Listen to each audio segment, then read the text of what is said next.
এইরকম পতাকা 500 পবিত্র স্থান এই মসজিদের পবিত্র স্থানের পতাকা আর পাকিস্তানি পতাকা ইয়াতে খাইছে গুণগান গাইছে মানে কি পাকিস্তানের গুণগান গোৱা এইবিলাক গেদা গতিকে কোৱাৰ ইয়াত ভাষা কোৱা ভাষা মানে একো নাই ইহঁতক গতিকে ইহঁতক কি হিচাপত প্ৰশাসনক জনাম বাৰু প্ৰশাসন আহি আছে গতিকে ব্যৱস্থাটো বেলেগ ধৰণৰ মানে ল'ব লাগিব গতিকে এইটোৱে মানে দেখুৱালো আৰু যিবিলাকে মানে কৈ থাকে যিবিলাক মানে মুখা পিন্ধা মানে আমাৰ মানে আছে কিছুমান চেকুলাৰ হিন্দু খবৰো কৈছোঁ যিবিলাক কমেণ্ট দিয়ে বেয়া বেয়াকৈ মানে আমি যেতিয়া পোষ্ট কৰিম মানে বেয়া কমেণ্ট দেখি সিহঁতে দেখুৱাইছোঁ যিবিলাক চোৱা চেলেকে ক'লো মই সিহঁতে এইবিলাক চাওক এইটো মছজিদ দেখুৱাই নাই মছজিদটো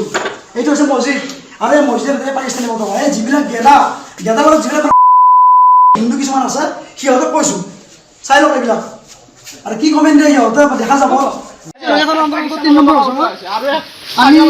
সম্পূৰ্ণৰূপে জড়িত আছে দেখা পালোঁ যে এখন 3 নম্বৰ স্কুল আছে পাকিস্তানী পতাকা ইয়াত উৰুৱাই আছে পাকিস্তানী পতাকা এইবিলাক পতাকা এই ৰুমত গোটাই পাকিস্তানৰ পতাকা আৰু ইয়াত স্থানীয় মানুহ জড়িত আছে গোটা হাল্লা কৰি স্কুলৰ স্কুলৰ হৈছে এইটো ৰুম এইটো স্কুলৰ এইটো হৈছে খোৱা কথা ইয়াত কি কৰে খোৱা কথা কি কৰে নাজানো এইটো এটা ৰুম এইবিলাক পাকিস্তানৰ পতাকা এইটো যে আদিৰ ৰুম এইটো যে আৰু এইটো যে আদিৰ ৰুম ইয়াতে এইটো যে আদিৰ ৰুম থাকে এইটো যে আদি থাকে মানে উৰুৱা পাকিস্তানী পতাকা উৰুৱাইছিল ইয়াতে পাকিস্তানৰ পতাকা উৰুৱাই পাকিস্তানী পতাকা উৰুৱাইছিল বাৰু